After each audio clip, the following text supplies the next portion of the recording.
Hey guys, Metal Driver here, bringing you another WWE Elite review. Today I'll be looking at the 2020 Survivor Series Wave Kane figure. Looking at the sides of the box, you see an image of Kane on both sides. The back of the box features an image of Kane, a brief bio, career highlights, a description of this figure, and the rest of the figures that are in this wave. Bio includes from parts unknown, weight 223 pounds, and standing at 7 feet tall. Career highlights include WWE Champion, Intercontinental Champion, and WWE Tag Team Champion. The description states, the Big Red Machine joined Team WWE in a winner-takes-all match against Team Alliance at Survivor Series 2001. Alright, so I'm really excited for this Kane figure. I'm a huge fan of Attitude Era Kane, and yes, technically this specific outfit he wore post-Attitude Era, or at least a lot of people would consider that the end of WrestleMania 17 was the end of the Attitude Era. But this was one of his outfit designs that he wore during that time. So this is a really unique outfit. It was an outfit that he wore one time at Survivor Series 2001, and the last time we got a figure like this was from the Jax days. So this is the first time we're getting this specific outfit in an Elite line. So let's go ahead, open this figure up, and take a closer look at Kane. Alright, and here's Kane out of the packaging, but first, let's take a look at the accessories that he comes with. So he comes with a pair of interchangeable fisted hands. Then he also comes with a folding chair. So this is a nice little accessory. We don't always get these chairs with the figures, but it's nice when we do. It's got the Survivor Series logo here, and then there's nothing else, it's just black plastic. It does fold, so you can have your wrestling figure sitting on this chair, or using it to whack someone.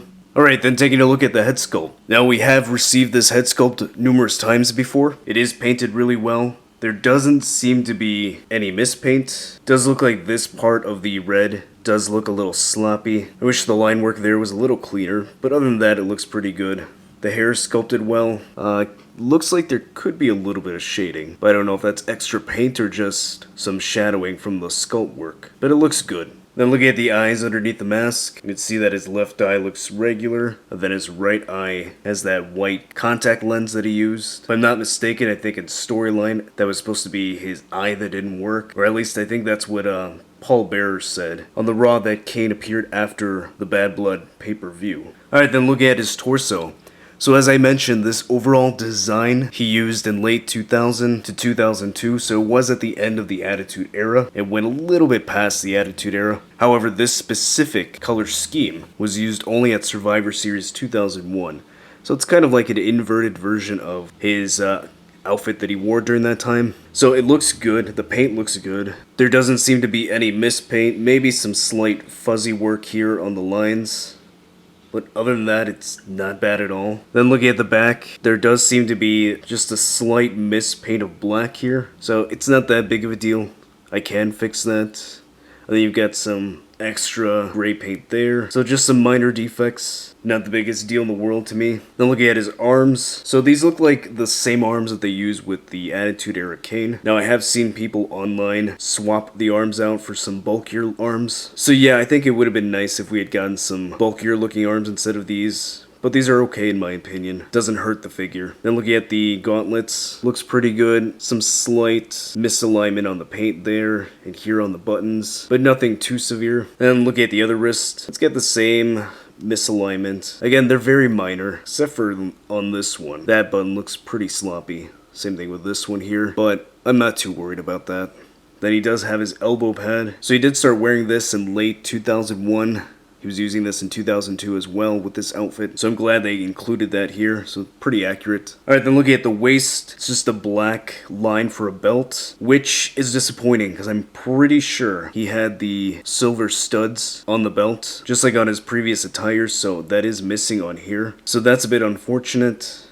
Seems kind of lazy in my opinion. They could have easily have included that, so that's disappointing. Then look at the legs. You've got the black flames here. Line work looks good. The gray looks good. The black looks good. So no bad paint there. Then look at the other leg. Same thing. No mispaint, no sloppiness, no misalignment. So really glad that that turned out well. And then his boots. Pretty standard boots. Nothing special, nothing fancy.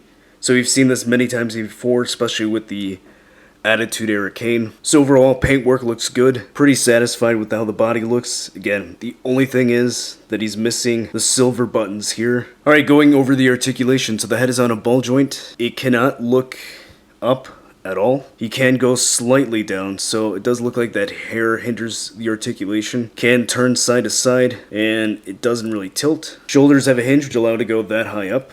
Could rotate all the way around. There's a bicep swivel, single jointed elbow, a swivel and hinge at the wrist. He has an ab crunch which allows him to go that far forward and that far back, so actually yeah, it doesn't look like he goes back at all, so that's a little bit odd. I do think the other Kanes are like this, but it's still disappointing, and I'm not going to force that. He has a waist swivel, ball joints at the hips which allow the legs to go that far out. It can go that high up.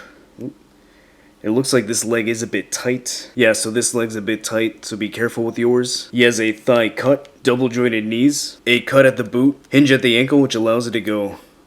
Actually, it looks like mine is pretty frozen, so I'm going to have to heat that up to loosen that joint, and I'm not going to force it, but it should go up. This one seems pretty tight as well, so that kind of sucks. Then he should have ankle pivot, but again, it looks like that joint is frozen, so I'm not going to force that, I'm not going to break that. Alright, and here's the new Survivor Series Kane figure next to the Hall of Champions Kane, and WrestleMania Heritage Series Kane with the inverted attire design. Here he is next to the ringside exclusive Undertaker disguised as Kane with the Kane head sculpt. Then finally, here's the other ringside exclusive Kane figure next to the new Survivor Series Kane. As you can see, both have the same attire design, however the new Kane again has the inverse colors. So it looks really cool standing next to each other, and you might have noticed that all the other Kanes, including this one, have these studs painted on the belt, and this one does not. Alright, so what are my final thoughts on the new Survivor Series Kane figure? I think this is a really good figure. I'm happy with it for the most part. Yeah, it sucks that they did not include the painted studs on the belt. It just to me feels like a bit of a lazy oversight. However, despite that, I think the attire looks really cool. It's one of those one-off attires that he wore only once, so it's nice to have this in my collection. I'm a huge fan of Attitude Era Kane, and this design is based off an Attitude Era attire that he used. And even though I have the original ringside exclusive version, I am still happy that I have this. Now the great thing about this figure is that if you missed out on that ringside version, you can now own this in your collection. Because to get your hands on the ringside version, you're gonna have to pay a lot because that figure is ridiculously expensive now on eBay. So I think this is a great chance for those of you to add that attire design in your collection. Sure, it may not be 100% accurate to the one that he normally wore, but still it works, especially for toy photography. Now, I was asked a question by Wes Witterstouter, and the question said, which Kane do you prefer?